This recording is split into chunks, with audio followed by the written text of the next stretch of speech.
Boa noite. Boa noite. Prazer estar aqui ao vivo, né, com uma das minhas pacientes, né, um prazer imenso poder esclarecer um pouco sobre como fazer um diagnóstico, né, desse transtorno que cada vez é mais diagnosticado e cada vez mais comum, né, de a gente fazer esse diagnóstico tão importante para a vida da pessoa, né, e dos seus familiares também. E como foi muito importante para mim ter esse diagnóstico tardio. Vocês me desculpem, mas eu estou suando, que eu fico nervosa, porque eu trabalho muito atrás das câmeras, né? E essa é uma das condições que o autista tem. Uma das dificuldades, né? Isso mesmo. Então a gente sabe que quanto mais leve, primeiro vamos esclarecer algumas informações, né? Hoje a gente fala, né, de um transtorno do espectro do autismo, né? Então a gente engloba, que a gente chama o TEA, no transtorno, todos os níveis de transtorno do espectro do autismo. Então a gente hoje divide em nível 1, nível 2 e nível 3, conforme as necessidades, né, de cada criança, de cada paciente, né? Então, isso cada vez é mais comum de acontecer o seguinte, quando a pessoa tem um TEA nível 1, né, que nem é o seu caso, muitas vezes ele passa desapercebido, porque a principal dificuldade numa pessoa TEA nível 1 é justamente na interação e comunicação social. Então, como é tão leve, vai passando desapercebido, né? Porque é fácil diagnosticar aquela criança que não fala, né? Que tem uma irritabilidade muito grande, que bate a cabeça, que tem as estereotipias, né, típicas do transtorno, que a gente vai falar mais daqui a um pouco, né? Mas aquela pessoa que tem apenas, né, visivelmente um déficit de interação e comunicação social, muitas vezes ela passa desapercebido, né? E aí, quando alguém com um olhar mais atento consegue, né, perceber essas limitações, né, eu acho que é muito importante para o paciente. É isso que eu sinto, né, em relação aos meus pacientes quando a gente fecha o diagnóstico, né? Muitas vezes me perguntam: você falou para o seu paciente que ele tem esse transtorno, né? Falei sim, e vejo que cada vez mais o paciente fica muito feliz em perceber como ele se enxerga no mundo e como o mundo enxerga ele, né? É um despertar, é um autoconhecimento que a gente tem.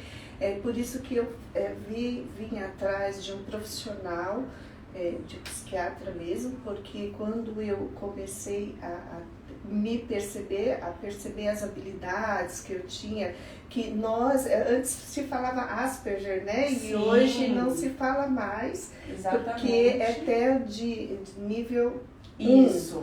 E quando eu comecei a perceber esses sintomas, eu achava até que eu era esquizofrênica ou tinha algum problema mais perturbado.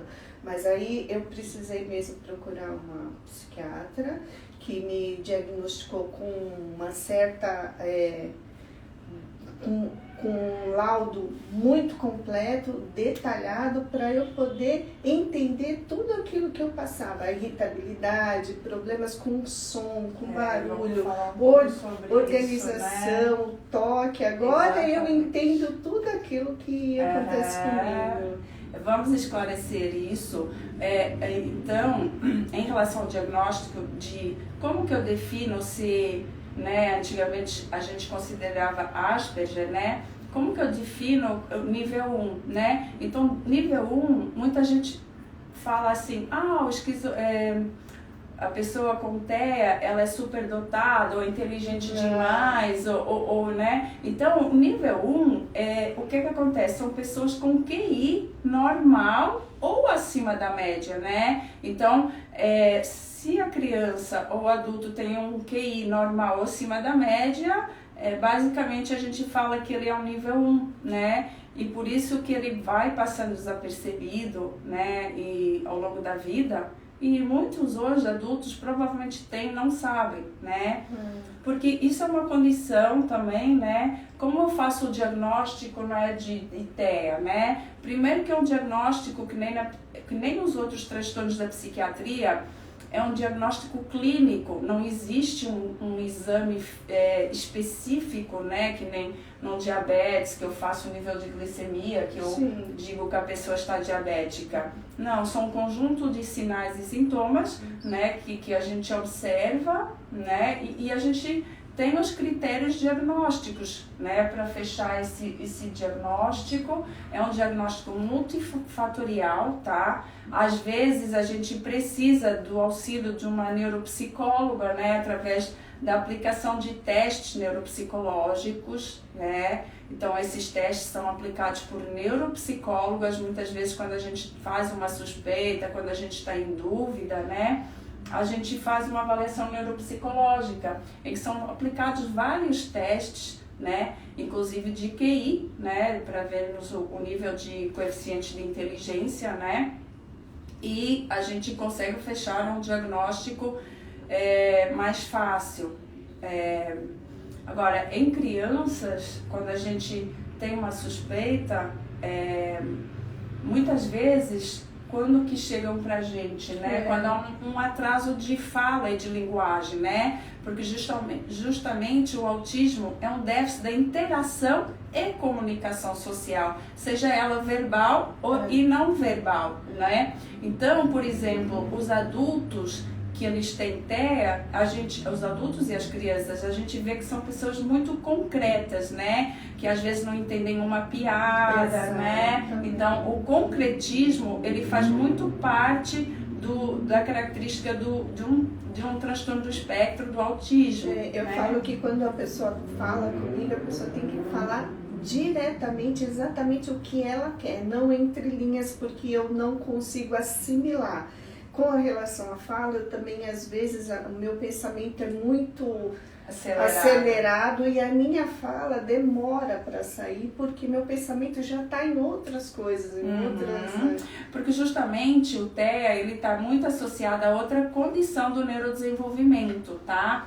Então vamos falar um pouquinho sobre como surge o transtorno, né? É uma alteração do neurodesenvolvimento, então de quando a gente está desenvolvendo a parte neuronal. Então por isso muitas crianças às vezes apresentam até uma fala e depois tem uma regressão da fala, né? Então prestar muita atenção nas crianças que apresentam uma regressão, né? Então tinham uma comunicação, uma fala e de repente regridem, né? Então assim, ficar bem atento, porque é um estágio do neurodesenvolvimento, né? E por ser um estágio uma doença do neurodesenvolvimento, ela tem muita associação com o transtorno do déficit de atenção e hiperatividade, tá? Total. Então, a gente muitas vezes tem o diagnóstico, a comorbidade do TDAH, do déficit de atenção e hiperatividade.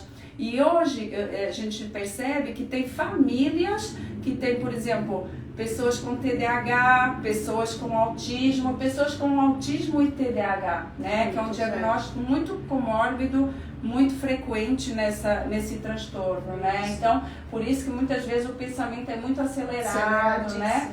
E, além disso, o TDAH puro, né? A pessoa só com TDAH, ela também pode apresentar as alterações de hipo ou hipersensibilidade, né? Apresentadas no TEA, tá? Então, lembrar que como que eu faço o diagnóstico do transtorno, de novo, eu tenho que ter um déficit de interação e comunicação visual, tá? Associado a algumas alterações do movimento, que podem ser eles, então, uma rigidez, uma inflexibilidade, né? Então, por exemplo, a pessoa com TEA, quando ela sai da rotina, né? É difícil para a pessoa sair da rotina, pra né? Mim é muito difícil sair do meu espaço, do meu mundo. Cada vez que eu mudo de ambiente, eu mudo de trabalho, demora demais para eu me habituar naquela situação.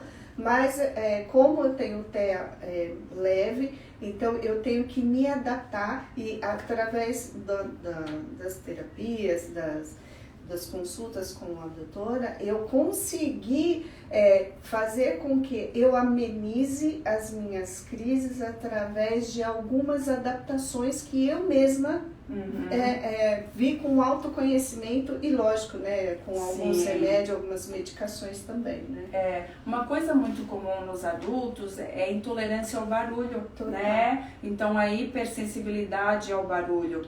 Então, muitos adultos têm dificuldade, além pela interação social, de se adaptarem a ambientes de trabalho com muito barulho. Muito barulhento. Então, uma das técnicas utilizadas é, primeiro, a pessoa pode se isolar numa sala, né? Trabalhar mais com silêncio, ou até o que a gente usa muitas vezes em crianças, usar fone de ouvido, né? Então eu fiz na minha adaptação para amenizar minhas crises com barulho, que, por exemplo, são barulhos específicos, né? Então, por exemplo, se eu vou num cinema e o cinema está muito alto e não tem como a gente abaixar o volume do cinema, então eu adaptei para minha vida um tampão de ouvido que vende na farmácia, e aí eu coloco lá no fundo, assim, e eu não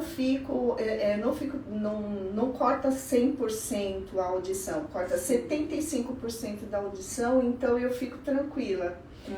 Aí eu uso no trabalho, no cinema, em alguns shows que eu vou, porque eu tenho que interagir na sociedade, né? Então eu tenho que me adaptar à sociedade, né? Exatamente. Claro que a sociedade também tem que ter o respeito, compreender a gente. Cada vez mais. Por isso que é importante também a gente fazer um diagnóstico, né? Porque a gente já sabe hoje que a gente tem vários direitos, né, dos autistas. Existe uma lei, a Lei Berenice Piana, né? Então, a criança, o adulto com TEA tem os seus benefícios, digamos assim. E hoje existe, já no RG, você pode tirar um RG. Se o médico fizer esse laudo, esse diagnóstico de que você tem o transtorno, você pode já fazer um RG e você não precisa ficar se justificando, né? Através dos conselhos e orientações, da psiquiatra, você vê que eu não consigo falar, fico nervosa, meu pensamento está agitado. Através das orientações dela, eu tirei essa identificação aqui, ó, que é o colar do girassol e a carteirinha da prefeitura, onde a gente consegue usar em lugares que as pessoas não entendem, não sabem o que a gente tem, que se chama, na verdade, né, nós somos vistos como os deficientes ocultos. São pessoas que, se você olhar para mim na rua, você vai falar que eu não tenho nada, né? Mas se eu tiver numa situação, por exemplo, dentro de um avião, essa semana eu fui viajar e aí eu usei para identificar para a aeromoça que eu estava muito nervosa, para ela ficar de olho em mim. Porque caso aconteça alguma coisa comigo, ou eu tenha aquelas crises, aqueles repentes, né? E aí ela sabe exatamente como lidar comigo se eu entrar numa crise dentro de um avião, usando o colar. O colar, né? Isso. E é importante também, além disso, o RG, né? Que já vem a identificação, né? Principalmente mães têm autistas que são mais irrequietos, né, que não conseguem esperar numa fila. Então, você não precisa se justificar para ninguém, né? Você exerce o seu direito, né? Você tem que dar explicação para ninguém. Além de que, hoje a gente sabe que tem vários direitos, né? Nomeadamente isenção de imposto de renda, né? Tirar o carro com isenção, né? de IPVA. Né? Então, eu acho que nada mais digno e direito de quem tem esses direitos ir atrás, né?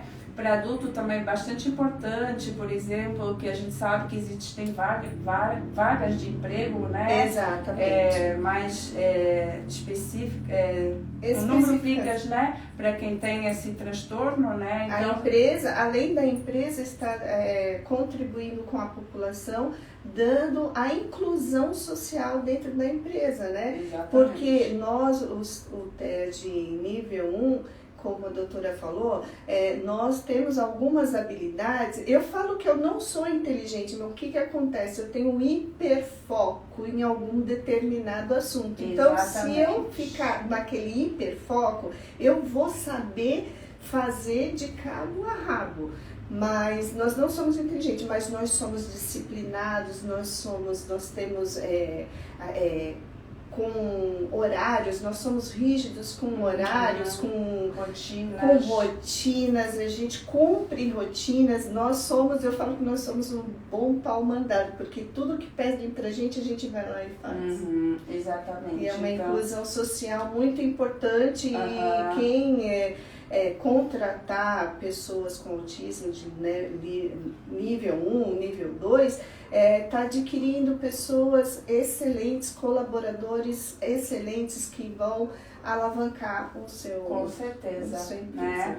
Então, isso é uma coisa que você falou bastante importante. Então, a inflexibilidade de sair da... Então, a rotina é muito importante, né? Então, às vezes você percebe que a pessoa, se ela muda de caminho, ou se ela deixa de fazer uma coisa naquele horário, né? Então a pessoa já começa a ficar incomodada, mais nervosa, né? Outra coisa que geralmente as pessoas apresentam, né? Então, que nem eu falei, a hipersensibilidade a estímulos, né? Sensoriais. Então, por exemplo, a roupa, né? Então, nem quando existe hipersensibilidade a tátil, né? Então, a roupa, certo tipo de roupa incomoda, sapato às vezes incomoda, alimentação. Né? Isso, já vamos falar da alimentação. Então, assim, a roupa é muito importante, o tipo de sapato, às vezes são pessoas que gostam mais de andar descalços, né? Adora, né? Então, assim, isso é a tátil, né? Outra coisa importante é a hipersensibilidade dolorosa. Então, por exemplo, às vezes a pessoa se machuca e ela tem uma hiperreação ou uma hiporreação, né? Então, ela não se machuca um pouquinho e já chora demais, ou então não tá nem aí. E isso é importante a gente estabelecer, que também pode ir mudando ao longo da vida. Então, por exemplo, uma pessoa que tem hipossensibilidade dolorosa pode depois ter uma hipersensibilidade dolorosa, né? E que nem a Janaína ia falando da gustativa, por isso que a gente tem a seletividade alimentar no transtorno do espectro, né? E isso muitas vezes já é visto desde criancinha. Então, aquela criança que só come ou uma cor, né? Ou um sabor. Por exemplo, eu tenho criança que só come nuggets daquela marca, né? Então, se mudar de marca, a criança já percebe. Isso também é muito complicado também a nível de medicação, por exemplo. Se for um medicamento de tal marca, de tal laboratório, ela toma. Se não for, não toma, né? Então, isso que a gente chama seletividade alimentar. Né? Hoje é que eu entendo que... descobrindo até que eu entendo, eu não sou vegetariana, mas eu não como carne, não consigo, tem alguma coisa esquisita na carne. Tem a ver com a textura da carne, com a cor da carne, às vezes também. Eu tenho, por exemplo, pacientes que só comem uma determinada cor de alimento, né? Então, assim, tem a ver também com o visual, né? Então, todas as sensibilidades do transtorno, né? Então, é muito importante isso, a gente ficar atento desde criança, tá? Então, por exemplo, tem criança que quando vai tomar banho fica mais, né? Não consegue, por que falam que, de um modo geral, né? E hoje a gente tem o Mignon, né? O Marcos Mignon, que ele é um grande, né, divulgador do TEA, e uma coisa que incomodava muito ele era o filho não gostar de abraço, né? Por que não gosta de abraço? Ou tem, mas meu filho é autista e ele adora me abraçar, porque justamente a gente pode ter a hipo ou hiperreatividade, né? Então tem criança que não gosta de ser abraçada, né, tocada, e tem criança que gosta, né? E isso não necessariamente a gente fecha o diagnóstico só por isso. Então é um conjunto, né, de sinais e sintomas que tem que estar presente para que a gente feche o diagnóstico. Mas um dos pré-requisitos que existe uma dificuldade, né, na interação e comunicação social. Essa comunicação, como eu falei, ela pode ser verbal ou não verbal. Então, por exemplo, a criança que não aponta, ou que não sabe dar tchau, ou que não sabe jogar beijinho, né, porque ela não consegue associar aquela comunicação não verbal. Então, além da comunicação não apresentar a comunicação verbal, a gente vê às vezes criança que não consegue nem adquirir a não verbal, né? E hoje a gente tem o método mais divulgado para tratamento dos autistas, que é o método ABA, né? Então, o método ABA é um método muito bom, né? Aplicado por psicólogas, atendentes terapêuticos, né? A gente tem terapia ocupacional com a parte da integração social, da integração sensorial. Então, por exemplo, hoje a gente pode fazer terapia ocupacional com integração sensorial, justamente para diminuir essa hipersensibilidade, né? Então, de novo, o Martin, essa semana eu vi que ele postou uma foto do Romeu, né? Falando que hoje ele consegue usar a gola alta, né? Então, assim, foi de tanto que eu trabalhou com certeza na terapia e hoje ele já consegue abraçar o pai, usar a gola alta. Então, as evoluções com o método ABA numa criança são muito importantes, né? Por isso que muitas vezes chega para mim criança, né, doutora, e hoje cada vez mais precoce, graças a Deus, né? Então hoje cada vez a gente fala mais do transtorno, o diagnóstico tem sido cada vez mais precoce. Depois que eu descobri, assim, eu senti mais que as pessoas estão falando que agora tudo é autismo. Não é porque tudo é autismo, é porque é o que eu vejo, né? Que na pandemia, eu acho que houve vários gatilhos, né? Várias situações que o adulto agora está procurando mais se autoconhecer e o diagnóstico está sendo isso, porque antigamente não sabiam diagnosticar direito, né? Até chegar ao autismo, a pessoa tomava remédios que não eram para ser tomados, e eram dados diagnósticos divergentes, como esquizofrenia, que quando eu achei que eu era, porque eu tinha tanta perturbação, eu tinha tanto toque. Eu não sei se a Lárcia lembra, mas quando eu trabalhava, eu guardava as coisas em plástico, guardava as coisas milimetricamente, tudo certinho, e eu achava aquilo, eu falei, nossa, eu acho que eu sou doida mesmo, mas não é, pra mim era normal, era pros outros que não era, né? Sim, existem outras patologias associadas, né? A TEA, o toque pode ser uma delas, uma comorbidade também que a gente chama, né? Além da tua rotina de ter que ter tudo certinho, né? A gente pode também ter o toque associado, né? Outro tipo de patologia comórbida, né? E isso é bastante comum também, né? Eu também tenho uma dificuldade muito, eu tenho ainda, né? Mas antigamente eu achava que era um absurdo, eu falava assim, não, eu não consigo e acabou. E de tanto também as pessoas falarem, brincando, né, que loira não consegue dirigir, ou que mulher não consegue dirigir, mas não é. Eu tenho mega dificuldade em estacionar o carro em guia.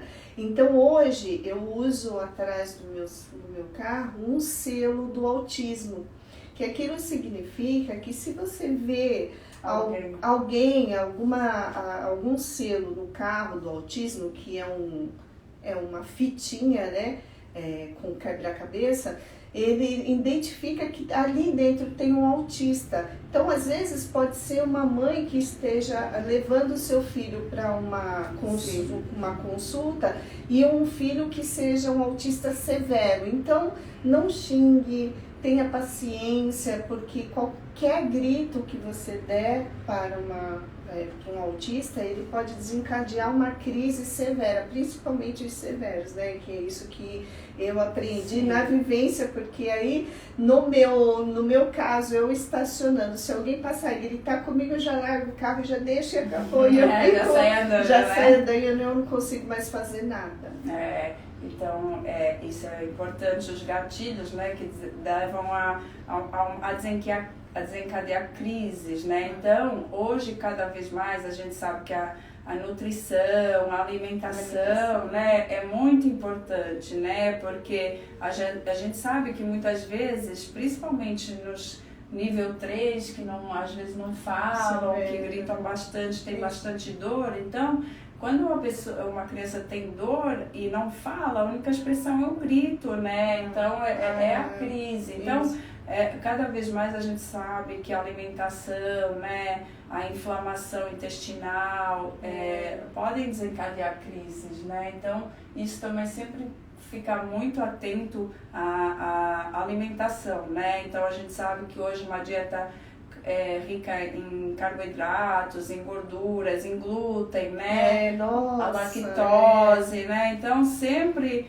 a gente deve avaliar se a criança é intolerante à lactose, ao glúten, né? Procurar tirar mais... Eu tenho uma criança até que sabe, que a mãe já sabe que é intolerante ao glúten, só que às vezes é difícil mesmo tirar completamente o glúten da dieta, né? Então não é fácil, e a gente percebe que aquela criança que aquela semana que comeu mais glúten ficou mais irritada, né? Então assim, teve mais crises, né?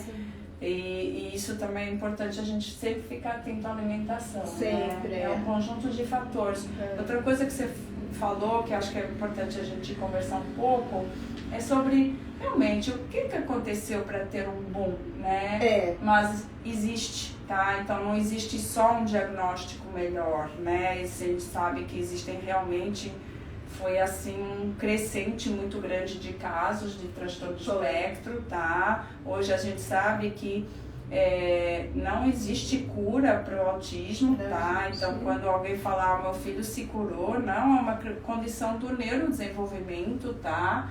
Existe, claro, uma melhora, um controle, como todas as doenças, né? A gente consegue controlar, melhorar os sintomas, né? Mas é uma condição do neurodesenvolvimento, então a gente sabe que existe uma condição genética, uma predisposição genética, e a gente sabe que existem outros fatores associados, como metais pesados, né? Então, assim, o chumbo, o mercúrio, né? A existência desses metais pesados. A gente sabe também que existe, por exemplo, o paracetamol, já né, associado, né? Então, mais durante a gestação que usaram paracetamol, a gente já sabe que existe uma maior incidência, sim, associada ao uso do paracetamol e corticoides durante a gestação, né?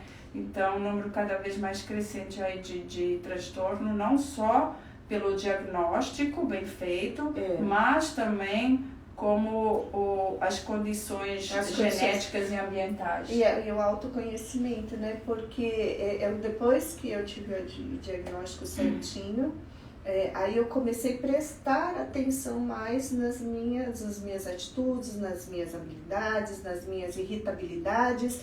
E aí eu mesma comecei a fazer algumas coisas de que eu amenizasse as minhas crises. Então hoje eu faço muito exercícios, eu não paro em nenhum momento, eu não fico só sentada na televisão e pensando na vida, não, eu tenho que arrumar alguma coisa para eu fazer. Então, desde as 7 horas da manhã até a hora de dormir, eu estou fazendo alguma coisa que é para preencher a cabeça, para poder não ficar com a cabeça vazia e prestar atenção nas minhas irritabilidades.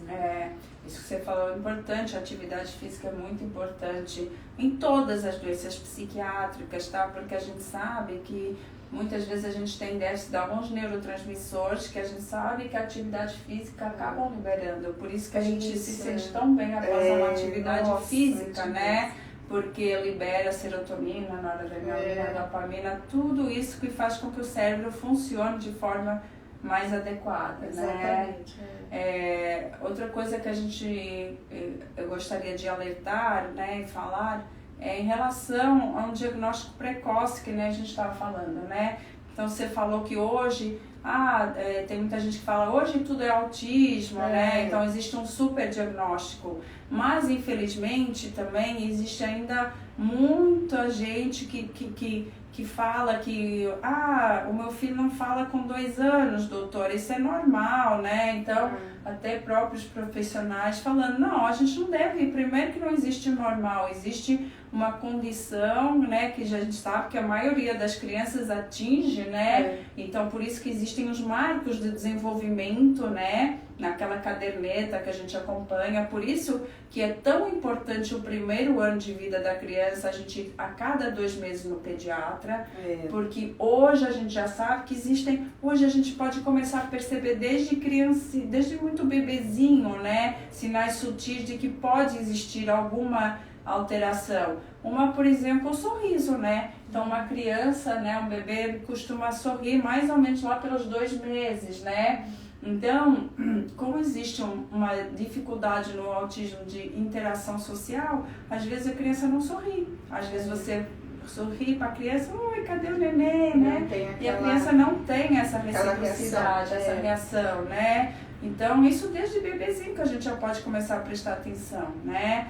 Outra coisa que a Janaína falou é o hiperfoco. O hiperfoco, ele é muito importante no autismo. Então, muitas vezes você ouve, mas ele faz um quebra-cabeças ou ele é muito inteligente, doutora. Sim, porque ele tem hiperfoco por algo, né? Então, ele vai ser o melhor naquilo. Então, ele faz quebra-cabeças de, nossa, muito além da idade dele, por né? exemplo, se você me der um computador para desmontar, eu desmonto e monto de novo, e os aplicativos eu sei mexer. Agora, se você me mandar fazer um bolo, eu não sei fazer.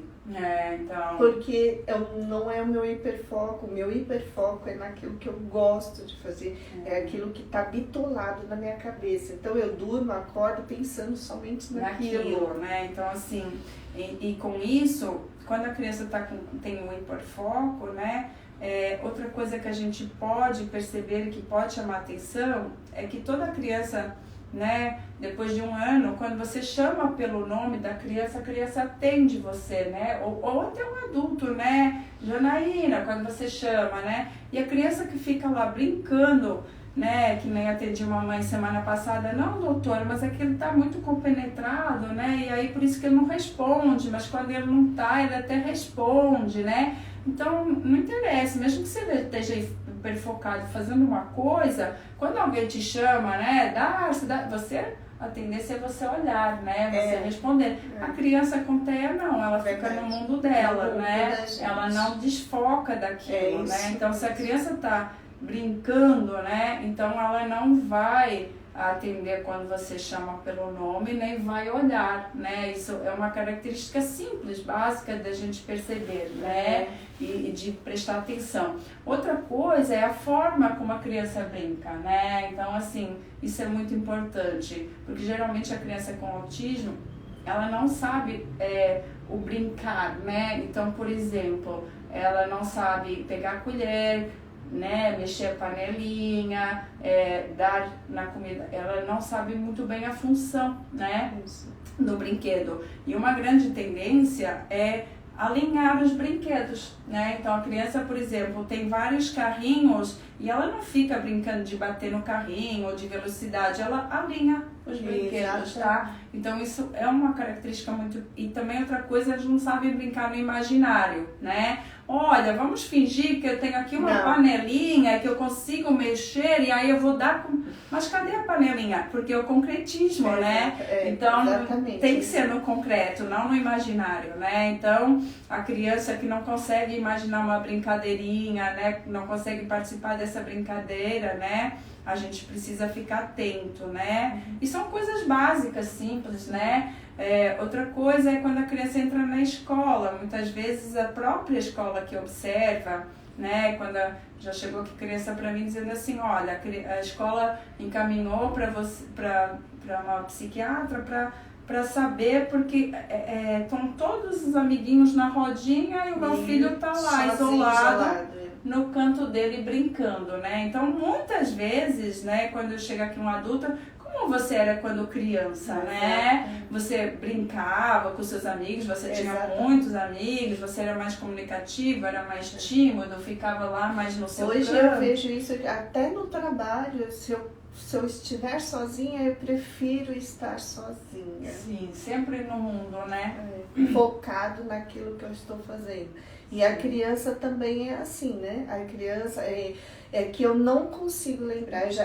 Quando eu comecei a ter o diagnóstico, eu não veio na minha memória. Como você era criança, né? Isso é também importante frisar, que muitas vezes a Maeta chega pra mim e fala assim, não, doutora, mas com o priminho dela ela brinca. Então, a criança, gente, ela brinca, uma criança típica que a gente chama, ela brinca não só com os seus primos, é com os pares. Então, por exemplo, uma criança que tem 5, 6 anos, quando ela chega num parquinho, a criança automaticamente ela interage socialmente com outras crianças, mesmo que não conheça. Isso é uma característica de criança, né? Nós adultos já somos mais recatados, não vamos sair conversando com qualquer um, mas a criança típica, ela chega num barquinho, né, num parquinho ela já conhece o fulano ou o ciclano, já vai e fala. A criança com TEA não, ela não tem essa habilidade de interagir, né, socialmente com outras crianças. Não consegue, né? Identificar a fisionomia das Exatamente, pessoas, né? Se a pessoa está triste, está chorando. Isso é outra coisa também. Tanto adulto, muito adulto e criança também, que a gente chama que não tem essa reatividade emocional, né? Então, às vezes a mãe tá triste, né? E a criança não consegue perceber que a mãe tá triste, né? O que tá desagradando, o que tá... Exatamente. E isso é muito engraçado ver adultos com TEA casados, né? Então, porque muitas vezes eles não têm essa empatia, né? Com o marido, com a esposa, né? Então, isso é muito... Eu acho engraçado também, em algumas situações, quando eu estou em reunião, eu tenho que me controlar, porque o TEA, quem tem o autismo, eles têm muito, nós temos muito o repente. E a gente fala a coisa sem pensar, a gente não filtra as coisas. Então eu peguei uma tática agora, quando eu estou em reunião, eu estou conversando com alguém, eu tenho que escutar a pessoa, eu não posso ficar falando, porque eu tenho repente. E aí eu falo coisas sem contexto, sem pensar, sem filtrar. Então o que eu faço? Eu fico desenhando e escutando a pessoa, desenhando, escutando a pessoa, para não cortar a pessoa, não falar coisas sem dever, né? Quando você falou que não vê também, outra coisa importante é o contato visual, né? Que isso chama atenção tanto quem é adulto nível 1, criança. Primeira coisa, quando uma criança chega pra mim, ou um adulto, é o contato visual, tá? Então, assim, a pessoa com TEA, ela não consegue fazer um contato visual enquanto está falando com você, né? Não consegue olhar no seu olho, né? Às vezes elas olham até através do olhar, né? Então, isso é importante da gente perceber. Às vezes ela até consegue começar e fazer um contato visual, mas ela não mantém por muito tempo esse contato visual. Então não consegue ter um diálogo te olhando olho no olho por muito tempo, né? E isso é importante a gente perceber já dos sinais precoces também que eu falei lá atrás. Então, a mãe que amamenta, fica olhando, atento, se a criança olha para você, se ela te olha, né? Então, a partir de uns 2, 3 meses, a gente perceber se existe um contato visual da mãe com a criança, né? Então, hoje, quando eu pergunto, seu filho, quando você amamentava, não, doutora, eu não me olhava não, entendeu? Então, assim, a gente já percebe muitos sinais lá atrás, né? E isso a gente tem que ficar atento, né? Claro que o atraso de linguagem é o principal, que a gente chega no consultório e que chega cada vez mais precocemente, né? Então, quando a criança com 2 anos ainda não fala nada, gente, muitos pais às vezes não levam, já com medo de um diagnóstico, né? Sim. Muitos pais já têm até na cabeça que o filho que cada vez mais, ou você tem um segundo filho, já viu como foi o desenvolvimento do primeiro, ou você compara com um priminho da mesma idade, nossa, mas o primo dele é da mesma idade. Eu acho muito importante ter esse diagnóstico desde criança, porque você vai saber lidar com a criança e vai saber lidar com as situações que ela vai passar no dia a dia. Porque quando que agora, agora eu tenho hiperfoco no estudo de autismo, então eu fico obcecada em tudo que fala em autismo, eu fico estudando. Então agora, hoje, o que eu vejo? Que os adultos que têm um diagnóstico tardio, se não ter um profissional excelente que te dê apoio, que te dê as orientações certas, assim, 75% dos autistas hoje têm depressão profunda, porque eles não têm noção do que eles têm, eles acham que eles são loucos, que eles são esquizofrênicos mesmo. Então a taxa de suicídio entre os autistas é de 75%. Então, eu acho, né, leiga como eu sou, estudando agora, eu vejo o quanto é importante ter um diagnóstico desde criança, para a criança poder saber lidar e a família também. Porque quando adulto adquire aquela depressão, como aconteceu comigo há 6 anos atrás, que eu tive um problema seríssimo, e aí eu entrei em depressão profunda. E aí eu precisei ir atrás de psicólogo e psiquiatra para poder me ajudar. Né? Quando você fala para um adulto que ele tem esse transtorno, o alívio é muito grande. Nossa, porque começa a se entender, começa a entender por que age dessa forma, porque eles se sentem culpados também por não conseguir interagir, né? Então, assim, é difícil. Esses dias eu fiz o diagnóstico de um adulto, né, e a mãe no começo também não aceitava, né, e aí agora ela até meio que se sente culpada, porque ela é professora, né, e agora ela começou a perceber pequenos detalhes de quando ele era criança, da forma como ele reagia, né, e às vezes ela falou que até chamava, por exemplo, uma coisa era quando eles iam viajar, né? Então ele tinha que ser tudo planejado, tinha que estar tudo planejado, saber para onde ia e muitas vezes a mãe achava ele de chato, né? E hoje ela até se arrepende e pede desculpa, porque ela hoje entende que ele reagia assim em decorrência do transtorno. Eu né? entendo totalmente. Semana passada, né? Eu fui viajar, só que essa viagem estava programada há 1 ano atrás, a minha mala já estava pronta 5 meses atrás. Nossa, eu vou viajar amanhã para o Rio e ainda não fiz a minha mala. E a minha amiga que foi comigo, ela ficou horrorizada porque eu ficava fazendo a checagem das malas de meia em meia hora para ver se estava tudo certo. E eu falava, olha, eu tô com 3 malas, eu tô com 4 malas. Conta, 1, 2, 3, 4. Tá bom, eu tô com 4 malas. E essa é a condição que a gente tem, mas eu vivo bem, assim, hoje eu vivo feliz, assim. Verdade, né? E de novo, eu tocando no diagnóstico precoce, então quando o pai já suspeita, ou mãe, né, principalmente mãe que fica mais atenta, né, e não quer trazer por conta de fechar um diagnóstico, por medo do diagnóstico, né, mas eu falo que o diagnóstico não é nada. A gente tem que correr atrás dos atrasos e dos prejuízos. Então, é o que eu falo para um pai. Então, se a criança não fala nada com 2 anos, a gente tem que ir numa fono, né? Então, e às vezes, perceber que a criança às vezes também não fala por algum atraso sensorial também, entendeu? Então, porque é um conjunto de fatores, e isso que o método ABA tenta trabalhar, uma integração sensorial, com uma integração de fono, de psicóloga, é um conjunto de profissionais especializadas para melhorar a criança, né? Para melhorar, porque, por exemplo, se eu não sei apontar, né? Se eu não sei identificar, apontar, é mais difícil, né?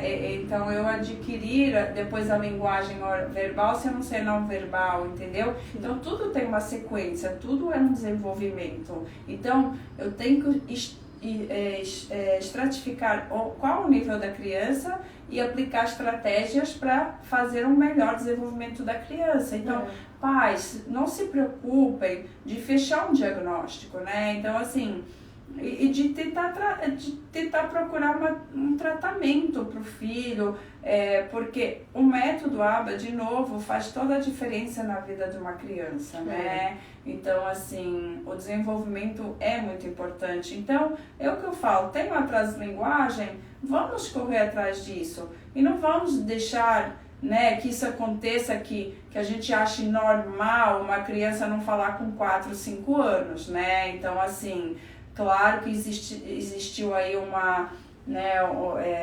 pandemia, que as crianças não foram para a escola, não foram estimuladas, mas a gente sabe que em casa a gente conversa, a gente também, né? Então os pais ficaram em casa, né? Estimularam. Claro que com outras crianças, muitas vezes a criança evolui mais rapidamente, né? Sim.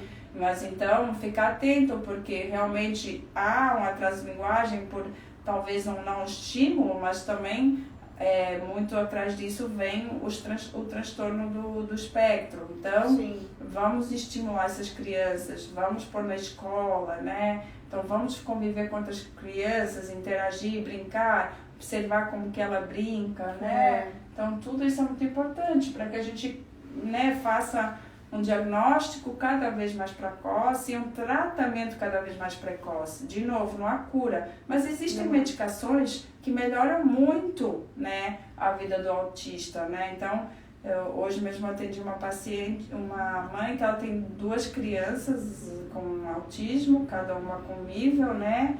Mas realmente a menorzinha tinha muita dificuldade de dormir e gritava muito e não aproveitava as terapias. A gente entrou com medicação e em um mês ela evoluiu tanto porque ela conseguiu aproveitar a terapia, né? Então, assim, existem hoje medicações, existem terapias.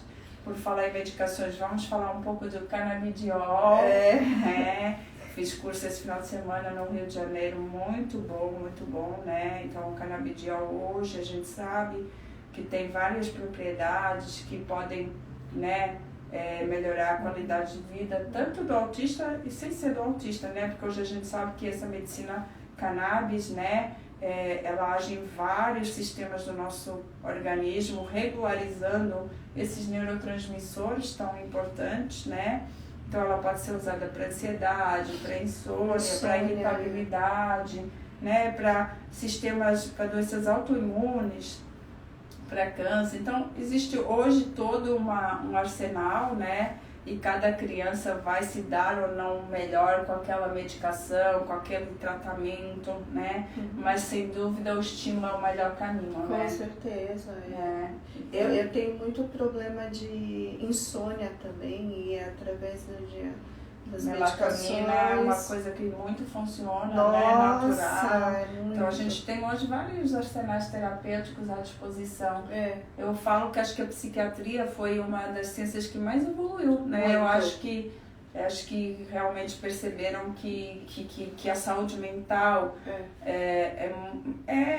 sem dúvida, eu acho que uma das mais importantes, né? E evoluiu muito rápido, né? Porque como a internet, né? A internet, a tecnologia, a gente viu o futuro vir para o presente 3 vezes mais. E eu acredito que a psiquiatria também, a medicina, veio também muito acelerada. Por quê? Porque as pessoas ficaram em casa e eu acredito que ficando em casa as pessoas despertaram mais o problema mental, né? Sim, e é muito interessante ver, né, que antigamente, né, e hoje ainda se fala que psiquiatra é médico de doido, né, tem todo esse estigma, mas quando o paciente é bem tratado, né? Então... eu vou dar um parênteses aí do seguinte.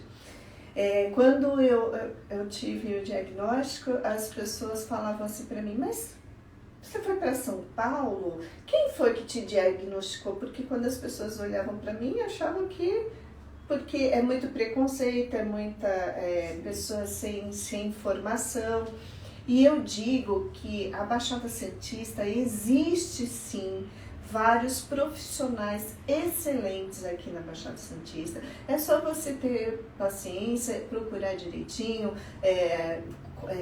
pesquisar, porque às vezes tem até profissionais daqui de Santos que vão trabalhar em São Paulo. E aí muita gente vai para São Paulo para procurar um profissional bom, se na verdade nós temos aqui os excelentes como em todo lugar, né? Eu acho que existe o bom e o mau profissional. Exatamente. Né? Aqui em Santos tem muito preconceito com isso, com os profissionais, né? E eu não precisei, graças a Deus, ir para São Paulo para poder ter esse diagnóstico libertador. Para mim foi libertador. Eu tenho alguns pacientes que tratavam em São Paulo e hoje tratam comigo e estão super bem, né?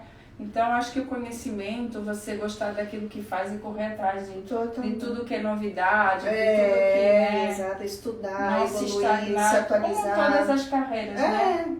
Procurar crescer e evoluir, nem na informática, né? Então, assim, imagina, estudar. Cada vez tem alternativas melhores. Sim, né? O mundo está totalmente em movimento, porque as pessoas estão com sede de informação, porque ficaram muito tempo presas em casa e agora eles precisam estar se atualizando mais para poder entrar no mercado de trabalho melhor, Exatamente, né?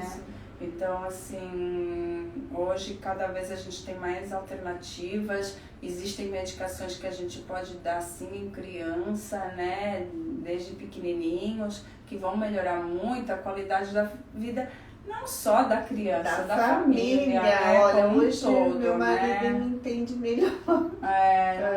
Porque eu acho que, né, um bom ambiente familiar, tudo, né? Se aquela criança não dorme, né? A mãe não dorme, o pai não dorme, então muitas vezes eu vejo que a criança tem que dormir junto com os pais, não. Então, assim, é qualidade de vida, né? E eu falo que a saúde mental é o reflexo do nosso corpo. Sim. Então, se a gente está dormindo bem, se a gente está se alimentando direito, se a gente não está tão irritada, né? Então, é porque o nosso neurônio está funcionando de forma adequada.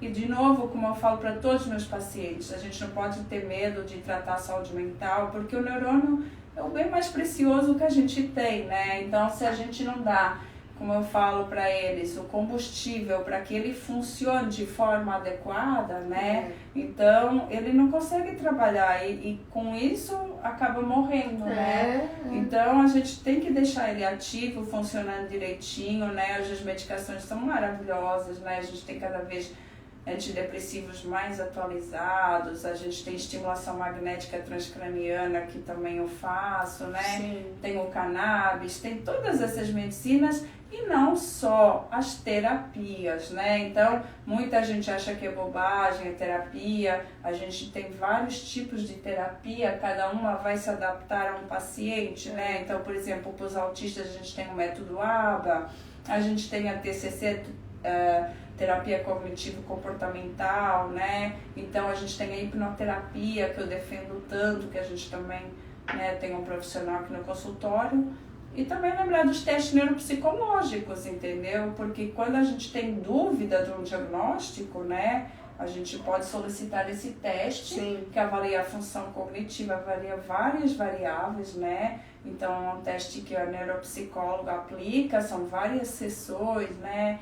Então, e mediante, depois tem a conclusão de todo esse trabalho, de todos esses testes aplicados, né? Sim. Para ver se você tem TDAH ou não, se você, qual o seu QI, se você tem, se é compatível ou não com o transtorno do espectro do autismo. Então, hoje em dia a gente tem muito arsenal terapêutico e diagnóstico ao alcance, né? Sim. Então, não é porque a gente não tem um exame específico para fechar um diagnóstico, a gente tem muita coisa que nos auxilia no diagnóstico, né? Então... São ferramentas, né? Eu digo que são ferramentas porque nós precisamos estar bem nas 5 áreas da nossa vida, que é familiar, profissional, espiritual também, mental e físico. E aí eu falo assim, se eu não estiver bem mentalmente, as 4 áreas vão desabar. Com certeza. Né? Tanto é que hoje você já vê empresas contratando psiquiatras e psicólogos, né? para ver, até numa entrevista, eu acho que antigamente as entrevistas focavam mais na mãe, se a mãe ia engravidar, se não ia, por conta da licença de trabalho, né? Eu acho que hoje, cada vez mais, um empresário tem que estar atento à saúde mental, né, do seu profissional. Porque o que eu digo, se você não tem saúde mental, você não dorme direito. O sono é o nosso bem mais precioso regulador de todo o nosso sistema. Então, se eu não durmo direito, qualquer pessoa que não dorme direito, no dia seguinte não produz direito. Não produz. Né? Então, assim, o trabalho é muito consequência da sua saúde mental. É verdade. Total, né? Total. Isso é cada vez mais fundamental. Sim. Mesmo, né? Nós estamos com 15 minutos faltando, né? Então vamos deixar as últimas considerações. Eu recomendo de verdade, não é porque eu estou aqui do lado dela, mas eu recomendo qualquer pessoa que esteja perturbada mesmo ou com pensamentos automáticos, né, que eu falo. Antigamente eu tinha pensamentos automáticos, mas agora eu entendo.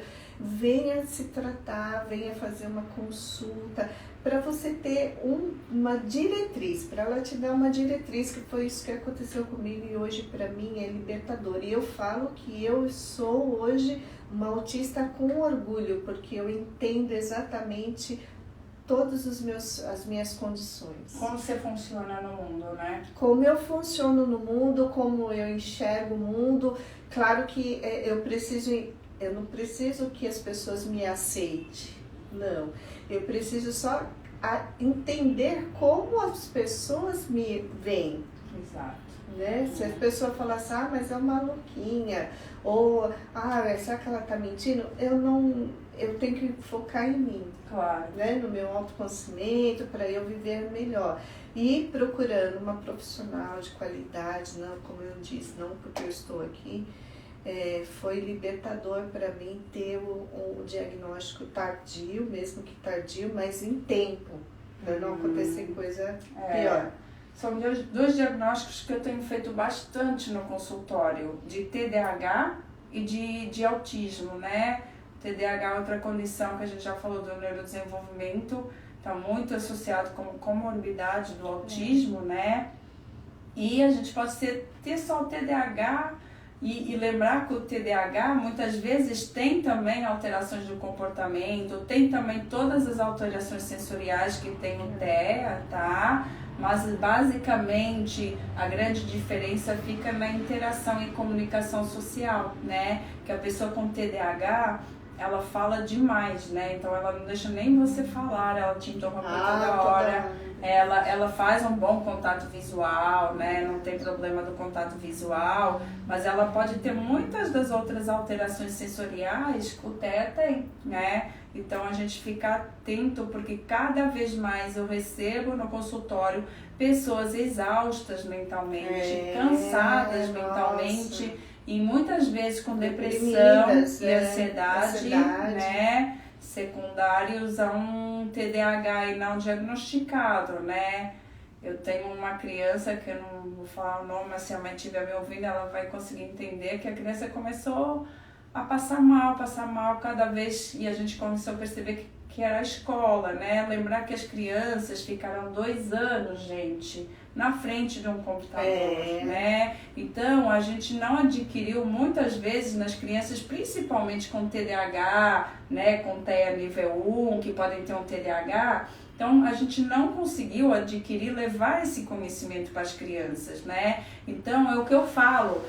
A escola é um aprendizado, é uma escadinha. Então, se eu não sei os números, eu não vou saber somar nunca, né? Então, se eu não sei somar, eu não vou saber multiplicar nem fazer equação lá na frente, né? Então, hoje, muitas crianças estão tendo dificuldade, estão entrando em depressão, ansiedade. Por quê? Porque está sendo exigido um nível escolar que elas não adquiriram durante esses 2 anos, né? Então, por exemplo, essa criança começou a ter pseudoconvulsões, a passar mal, a desmaiar cada vez que ela... E como ela tem uma personalidade muito com baixa tolerância à frustração e que tem que, né, mostrar para a mãe, né, que conseguia ir bem na escola. Então, tinha um dilema dentro dele. E a partir do momento que eu fiz o diagnóstico de TDAH, que a gente começou a medicar, aí as notas começaram a subir, ele conseguiu começar a aprender melhor, né? Então, assim, é muito importante a gente ficar atento, principalmente, a modificações na criança, né? Então, eu falo isso, né? Então, quando a criança passa a ter outro tipo de comportamento, né? Ou regride num comportamento, acho que a gente tem que ficar muito atento. Nossa, né? É demais. Além da terapia e das consultas com a psiquiatra, né? Que é o profissional, uma coisa que me ajudou muito, muito também. Os animais ajudam demais. Eu adquiri um cachorrinho agora e para mim, quando eu chego do trabalho, que eu tô assim, perturbada, eu pego ele e vou passear e aquilo é uma terapia. É uma terapia também. Verdade, né? Claro então, que a gente não pode dispensar o profissional, mas a gente tem que se adaptar e ver aquilo que te faz bem para poder amenizar as crises, né? Com certeza, né? Com certeza. Então, é o que eu falo dos gatilhos, né? Os gatilhos que levam a essas crises. A gente se autoconhecer e saber o que está levando mais a gerar as crises, né? Exatamente. É o autoconhecimento, né? Hoje eu presto mais atenção no que eu estou fazendo. Antigamente era tudo automático. Piloto automático. Era tudo automático. E para mim, aquilo era normal. E a pessoa olhando para mim, vendo o que eu estava fazendo, achava que eu era doida, louca, alguma coisa assim. Que hoje as pessoas falam que quando eu tive o diagnóstico tardio, elas perguntam para mim se eu tenho algum retardo mental. Que na verdade não é isso, é uma condição, né? Não é uma doença. Que nem, de novo, o nível 1 não tem um retardo mental. Claro que a gente pode ter um autismo e ser um especificador, né? Com ou sem retardo, déficit intelectual, que hoje é melhor, né? Hoje a gente chama de DI, déficit intelectual, né? Então, lembrar que a gente pode ter uma condição do autismo associada ou não a um déficit intelectual. E lembrar que muitas vezes o déficit intelectual não ocorre quando a criança, digamos assim, se a criança não foi estimulada e ela não aprendeu, isso não significa um déficit intelectual. Então, lembrar que a gente tem que dar o estímulo para que a criança aprenda. Então, por exemplo, uma criança que fica, né, embaixo de... Mãe vai trabalhar e ela fica embaixo de uma máquina de costura ali isolada, num canto, às vezes parece um bicho, mas assim, ela não é estimulada. Então, lembrar que toda criança tem que ser estimulada. E cada vez que ela ou nós também somos estimulada a algo específico, a gente tem aquele hiperfoco.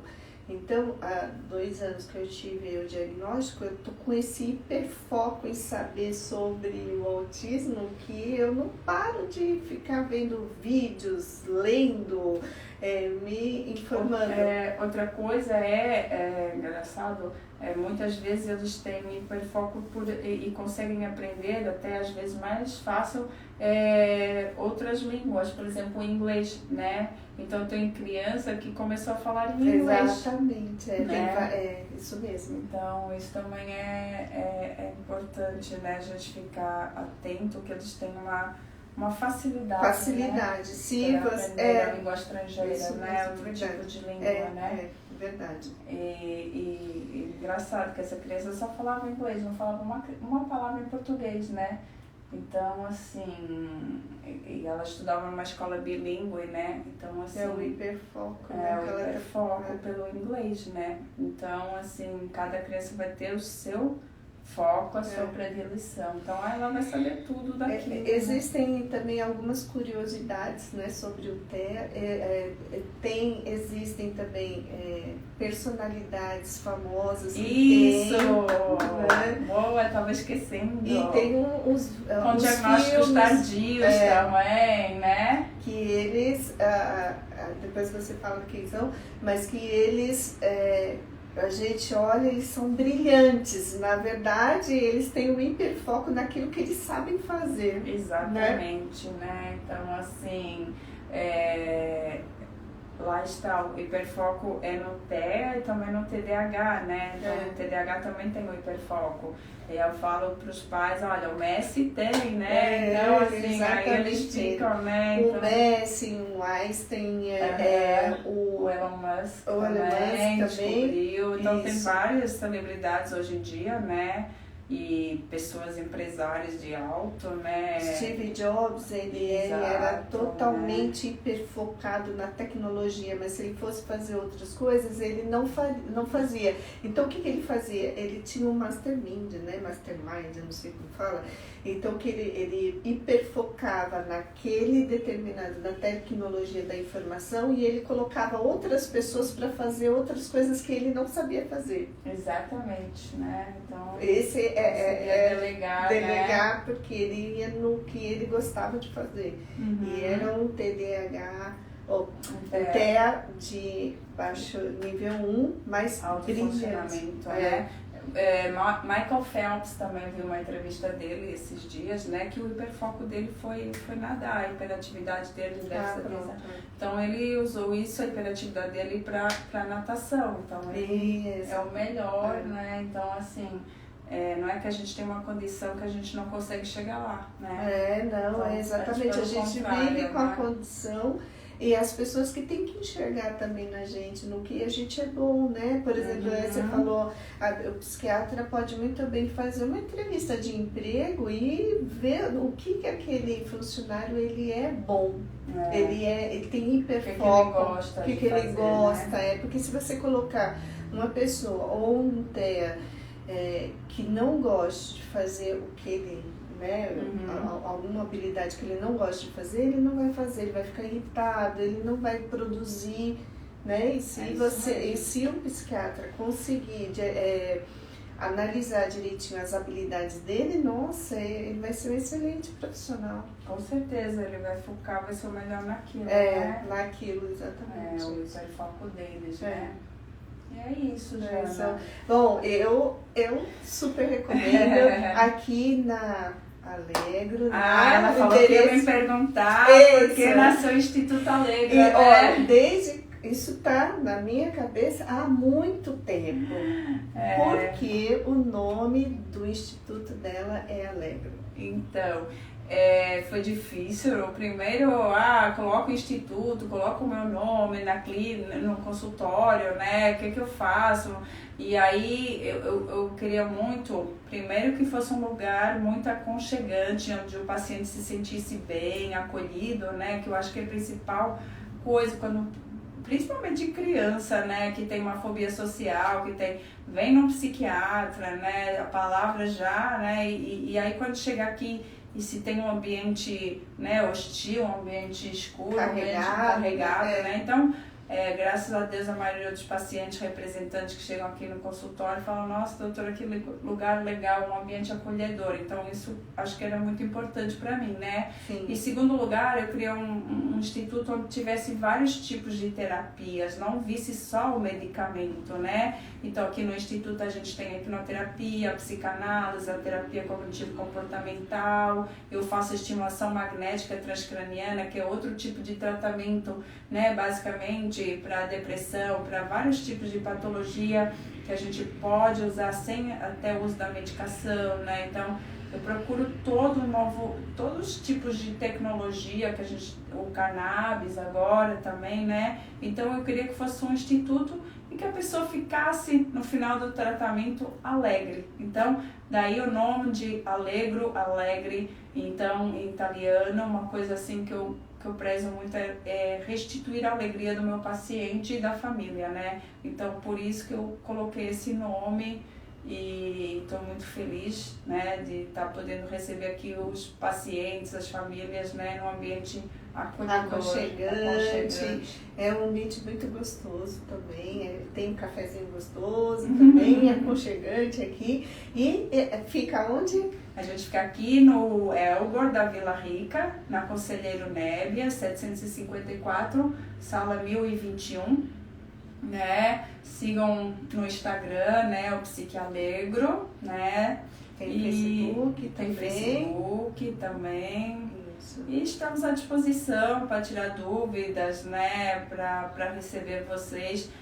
Só quero que tenham certeza de uma coisa: a psiquiatria não é sedar ninguém, não é dopar, antes pelo contrário, tá? É voltar a viver, voltar a ter aquela alegria, né? Voltar a ser a pessoa que era antes da patologia, né? Então, assim, é voltar a fazer suas atividades e suas funções, né? É isso. E viver, ter uma condição de vida melhor, né? Uma qualidade de vida melhor, onde a pessoa não fique em depressão, não precise procurar outros profissionais que pode dar um diagnóstico errado, que eu acho que a gente precisa primeiro vir para o psiquiatra para depois ele analisar e viver e falar assim, olha, eu acho não, o seu diagnóstico é esse, eu acredito que você pode ir para outro, né? Isso é muito comum, porque geralmente o paciente procura primeiro o psicólogo,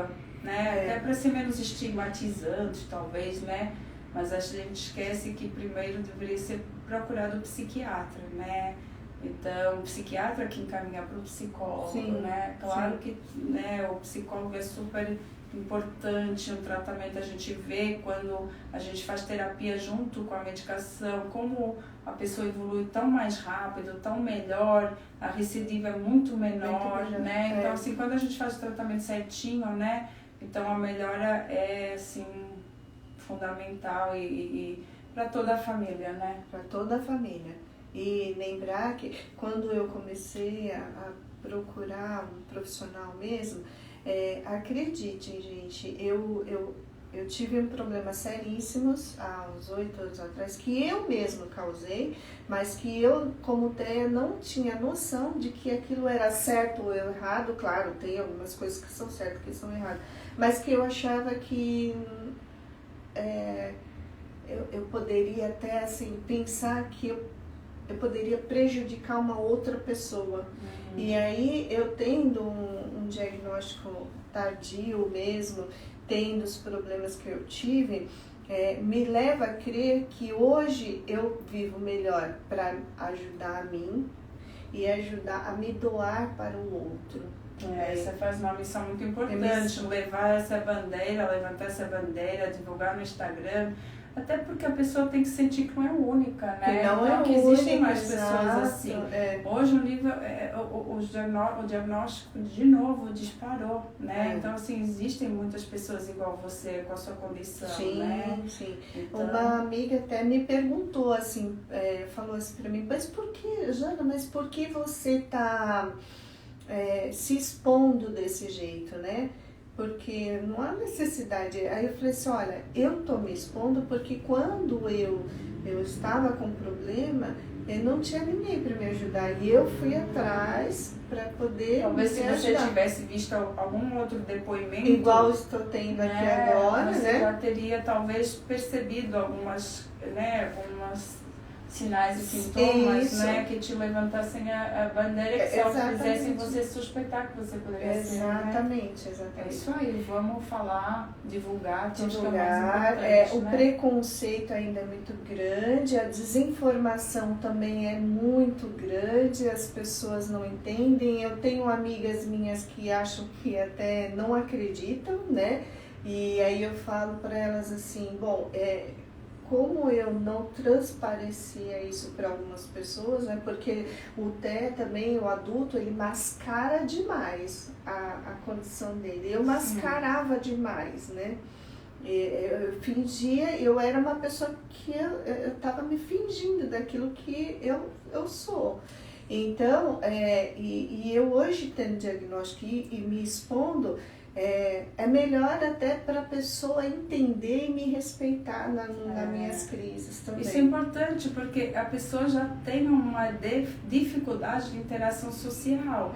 E se ela acha que as outras pessoas não entendem, se isola cada vez mais, né? Então isso leva às comorbidades do transtorno, depressão, ansiedade, né? Então, assim, é importante tratarmos, né? Nossa, é total. Super importante. Espero que tenham gostado, que a gente possa ter ajudado de alguma forma, alguma família, uma pessoa que fosse, acho importante, né? E cada vez mais, se você conhece alguém que tem alguma dessas características que a gente falou durante a entrevista, né?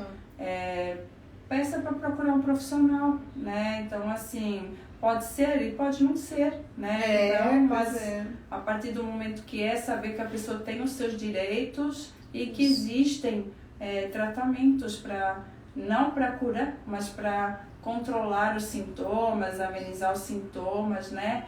E as terapias que podem ajudar muito. Essa live, ela vai ficar salva depois, né? Quem quiser ver vai ficar no perfil da Alegro, do Instituto Alegro. E aí, se vocês puderem compartilhar, comentar e divulgar. Isso aí. Tá bom? Muito obrigada pela presença das pessoas que estiveram aqui, batendo palma e... Acho que foi um bate-papo legal, Nossa, né? não foi nada... A gente não ensaiou nada. Não treinou nada. Eu tava com um monte de pergunta aqui, mas acabou saindo. Né? E ela falou pra mim, ela falou, não, nós vamos bater um papo. E a minha mão suando aqui, ó. Mas muito obrigada por tudo. Você foi muito importante na minha vida. Obrigada eu por você estar aqui divulgando a sua condição, você ter essa coragem, acho muito importante. Você está ajudando muitas pessoas, com certeza. Eu ajudando na divulgação e ela na condição, na terapia, nas consultas. E a gente está aí para ajudar, né? Eu tô aqui, tá muito na minha condição de que o problema que eu tive no passado, eu tenho que pagar para Deus ajudando as pessoas. É isso aí. Cada um faz a sua missão. É isso aí. Uma boa noite. Beijo, obrigada, tá? Tchau.